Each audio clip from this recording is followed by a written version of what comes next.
आइए अब हम प्रश्न नंबर 7 की ओर बढ़ते हैं। ये हमारे सामने दिया गया है 4 कॉट स्क्वायर 30 डिग्री प्लस 1/साइन square 30 degree minus cos square 45 degree. इन सभी में मान रखना शुरू करते हैं। सबसे पहले बराबर का चिन्ह लगाया,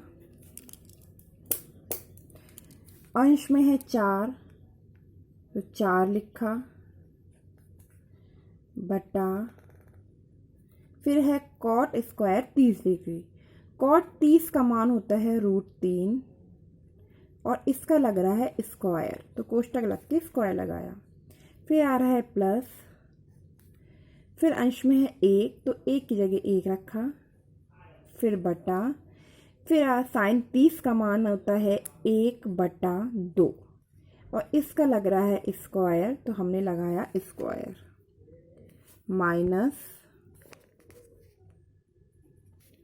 कॉस 45 का मान होता है 1/√2 और इसका लग रहा है स्क्वायर, तो मैंने लगा दिया स्क्वायर।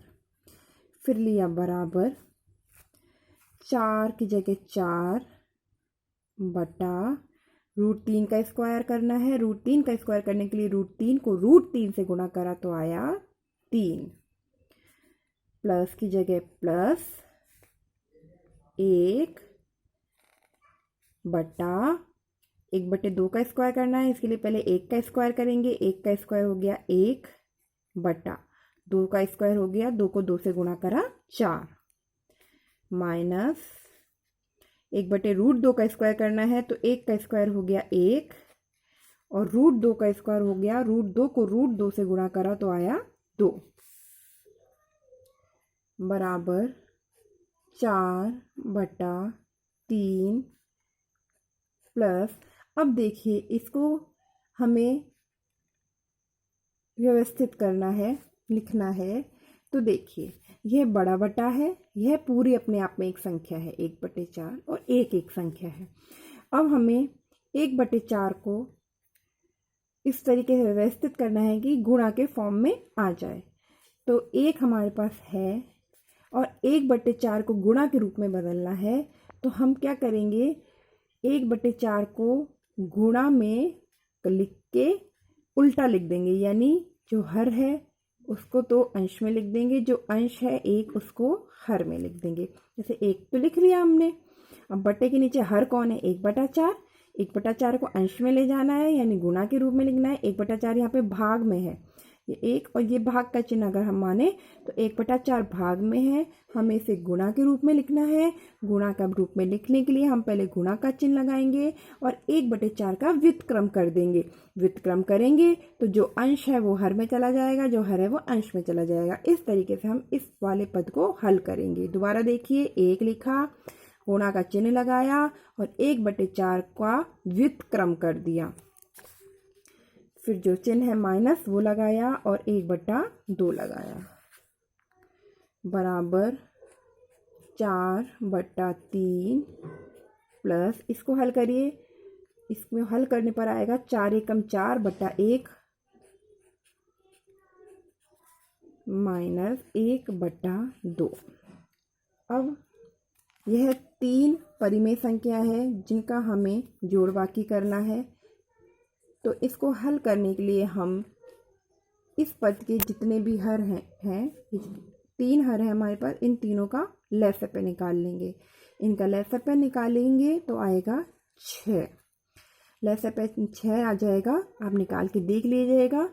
लसागु निकालने के लिए गुणनखंड विधि से देखिए, 3 का भाग, सबसे पहले 2 का भाग देंगे, 3 में नहीं जाता तो 3 को ऐसे कैसे लिखा, 2 एकम 2। अब 3 का भाग देंगे, 3 एकम 3 और 1 की जगह 1 और 2 और 3 को गुणा करा तो आया 6। इस तरीके से हमने 3 और 2 का लसागु निकाल लिया जो कि 6 आया। लसागु निकालने के बाद हर का भाग अंश से गुणा वाला नियम लगेगा। हर का भाग 3 का भाग 6 में दिया तो आया 2 और 2 को अंश 4 से गुणा करा तो 2 चौकू 8। ये नियम हमेशा याद रखिए, हर का भाग अंश से गुणा, हर का भाग अंश से गुणा।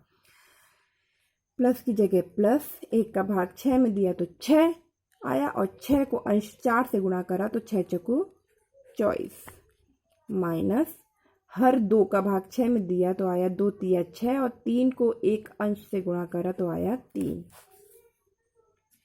अब देखिए जो प्लस की हैं वो जुड़ जाएंगी, तो 24 और 8 दोनों प्लस प्लस की हैं, एक जैसे चिन्ह हैं, एक जैसे चिन्ह जिनके होते हैं वो आपस में जुड़ते हैं। तो 24 में 8 जोड़ा तो आया 32 माइनस 3 बटा 6। 32 में 3 घटाया तो आया 29 बटा 6। ये आ गया आपका आंसर। इस तरीके से प्रश्न 7 हम हल करेंगे। अब हम प्रश्न 9 की ओर बढ़ते हैं। प्रश्न 9 में आपको दिया गया है tan स्क्वायर 60 डिग्री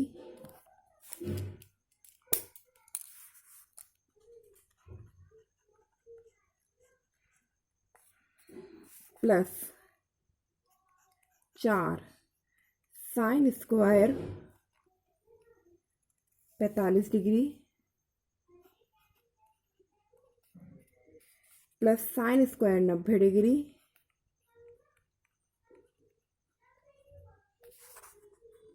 बटा 3 sec square 30 degree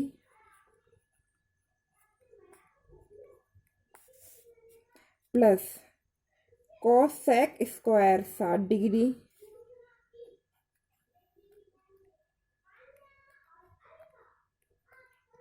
minus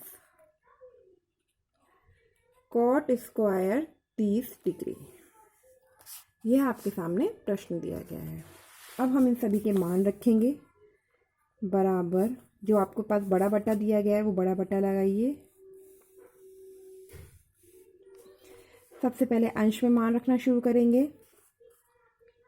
tan 60 का मान होता है √3 और दिया गया है इसका स्क्वायर, तो मैंने स्क्वायर लगाया, चिन्ह लगाया प्लस 4 साइन 45 का मान होता है 1/√2 और इसका स्क्वायर लग रहा है तो कोष्टक लगा दिया स्क्वायर हमने, फिर लगाया हमने प्लस, फिर आता है sine square 90 degree, sine 90 degree का मान होता है 1 और इसका हो रहा है स्क्वायर तो हमने लगा दिया स्क्वायर। अंश में सारे मान लग दिए, बटा हमने पहले ही लगा दिया था। अब हमने हर में मान लिखना शुरू करा। हर में सबसे पहले आ रहा है 3 तो हमने लिखा 3, फिर आता है सेक 30 तो हमने सेक 30 का मान लिखा जो कि होता है, देखिए कॉस 30 का मान कितना होता है, कॉस 30 का मान होता है √3/2। देखिए हम जानते हैं कॉस, आपको सारणी तो वैसे याद होनी चाहिए लेकिन आपके पास एग्जाम में तो सारणी होगी नहीं, तो आप कैसे याद करेंगे, कैसे मान रखेंगे। तो देखिए जिस तरीके से मैं करती हूँ उस तरीके से आपको बता देती हूँ। मैं जानती हूँ कि कॉस और सेक के मान आपस में व्युत्क्रम होते हैं, तो सब मेरे को ये देखना है कि कॉस 60 का मान कितना होता है। जो कॉस 60 का मान होगा वो मैं ये देखूंगी कॉस 30 का मान क्या होता है। कॉस 30 का जो भी मान होगा उसका व्युत्क्रम सेक 30 का मान होगा।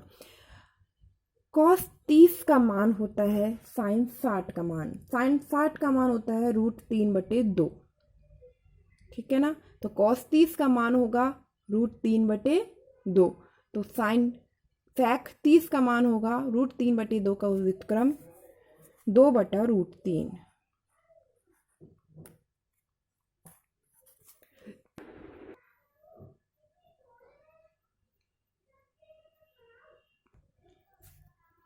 देखिए 3 की जगह 3 लिखा, सेक 30 का मान होता है 2/√3 तो 2/√3 लिखा, फिर लगा हुआ है स्क्वायर तो हमने स्क्वायर लगा दिया प्लस। अब आता है कोसेक 60, कोसेक 60 का मान होता है 2/√3 तो हमने 2/√3 लिखा, स्क्वायर लगा है तो स्क्वायर लगा दिया माइनस, फिर आता है कॉट 30, कॉट 30 का मान होता है √3, हमने √3 लिखा और स्क्वायर लगा है तो स्क्वायर लगा दिया। अब आगे हल करते हैं, बटा लगाया और बटे के ऊपर पहले अंश को हल करेंगे फिर हर को। शुरू √3 के होल स्क्वायर से करेंगे, √3 का स्क्वायर होगा, √3 को √3 से गुणा किया तो आया 3 प्लस 4 गुणा 1/√2 का होल स्क्वायर करेंगे तो सबसे पहले 1 का स्क्वायर करेंगे, 1 का स्क्वायर होता है 1, और √2 का स्क्वायर करेंगे तो √2 का स्क्वायर होता है √2 को √2 से गुणा किया तो आता है 2, प्लस 1 का वर्ग 1। अब हर को ले लें, 3 की जगह 3 गुणा, सबसे पहले 2 का अंश, 2 का हर वर्ग करेंगे, 2 का वर्ग यानी 2 को 2 से गुणा करा तो आया 2 दूनी 4, बटा अब √3 का वर्ग करेंगे तो √3 को √3 से गुणा करेंगे तो आएगा 3, प्लस अब यहाँ पे 2 का वर्ग किया तो आया 2 दूनी 4, और √3 का वर्ग किया तो आया 3, माइनस √3 का स्क्वायर किया तो आया 3। अब दोबारा देखते हैं अंश और हर में कितना हल कर सकते हैं, जितना हल कर सकते हैं उतना हल करेंगे। यहाँ इसको अभी हम हल नहीं कर सकते, जब तक कि गुणा और भाग के चिन्ह होते हैं तब तक हम हल नहीं कर सकते हैं। जब गुणा और भाग के चिन्ह हट जाते हैं उसके बाद ही जोड़ या बाकी को हल किया जाता है। तो सबसे पहले हमने 3 लिखा, प्लस अब देखिए मैंने आपको बताया था कि जब बीच में गुणा का चिन्ह होता है तो अंश अंश से गुणा होता है, हर से गुणा होता है। 4 को 1 से गुणा करा 4/2, ये भी कर सकते हैं। और हमको यह भी पता है कि बीच में यदि गुणा का चिन्ह होता है तो अंश और हर आपस में तिरछे कट सकते हैं। तो यहाँ पे देखिए हर 2 का भाग अंश 4 में जा रहा है, तो 2 का भाग 4 में दिया तो आया 2, तो हमारे पास बचा यहाँ पे 2 से 4 कट गया 2, और 2 को 1 से गुणा करा तो आया 2। इस तरीके से हमें 2 प्राप्त किया, फिर हुआ प्लस, फिर आया 1। नीचे देखिए कितना प्राप्त होता है, यहाँ भी वही चीज़ हो रहा है। यहाँ पे अंश और आपस में कट सकते हैं क्योंकि बीच में गुणा का चिन्ह है। 3 से 3 कट गया तो बचा केवल 4, तो हमने लिख दिया 4, प्लस यहाँ पे हमारे पास है 4/3 और -3। अब आगे देखते हैं और कितना हल कर सकते हैं। ये देखिए अंश में ये सारे ऐड हो रहे हैं, जोड़ रहे हैं, सबके चिन्ह प्लस प्लस के हैं तो इन सबको जोड़ देंगे। 3 में 2 जोड़ा 5 और 1 जोड़ा तो 6। अब इधर आते हैं, यहाँ पे प्लस का 4 और माइनस का 3। देखिए मैंने आपको पहले बोला कि सेम इकाई से एक जैसी संख्याएं जुड़ती है और घटती हैं या आपस में हल होती हैं। तो यह है प्लस का 4 और यह है माइनस का 3, तो यह आपस में घट जाएंगी क्योंकि ये प्लस का है माइनस का है। तो 4 में से 3 गया तो 1, और प्लस 4/3 ऐसा का ऐसा ही। आगे चलते हैं,